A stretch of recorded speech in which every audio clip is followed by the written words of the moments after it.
নমস্কার বন্ধুরা, আজকে আমার রেসিপি ইডলি। এই সবুজ ইডলি আমি কিরকম করে বানিয়েছি তোমরা দেখে নাও। এই সবুজ ইডলি বানানোর জন্য আমি পালং শাকটাকে ভাপিয়ে পেস্ট করে নিয়েছি, আর সুজি আর টক দই দিলেই তৈরি হয়ে যাবে। 1 কাপ সুজি নিয়েছি, তাতে হাফ কাপ টক দই দিলাম আর হাফ কাপ পালং শাকের পেস্ট দিলাম, দিয়ে ভালো করে মিশিয়ে নেব। মিশিয়ে নিয়ে আমি অল্প অল্প করে জল দেবো, 1.5 কাপ মতো জল লাগবে। বেশ একটা ঘন ব্যাটার তৈরি করে নেব। দেখো ভালো করে আমি ফাটিয়েছি, এবার আমি ঢাকনা দিয়ে চাপা দিয়ে রাখবো। মিনিট 15 আমি চাপা দিয়ে রেখেছিলাম। এবার এটা আবারও ভালো করে ফাটিয়ে নেব, নিয়ে আমি ইডলি স্ট্যান্ডে ভালো করে তেল মাখিয়ে নেব।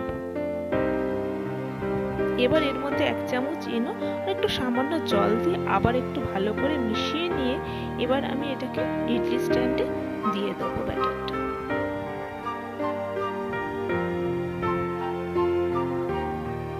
দেখো দেওয়া হয়ে গেছে। এদিকে আমি জল গরম বসিয়ে দিয়েছি, জলটা ফুটে উঠেছে। এবার এটা আমি দিয়ে দিলাম, দিয়ে 10 মিনিটের জন্য আমি ভাপিয়ে নেব। দেখো 10 মিনিট হয়ে গেছে, আমার ইডলি তৈরি হয়ে গেছে। আমার চ্যানেলটা যদি ভালো লাগে তাহলে লাইক, শেয়ার এন্ড সাবস্ক্রাইব করে দেবে।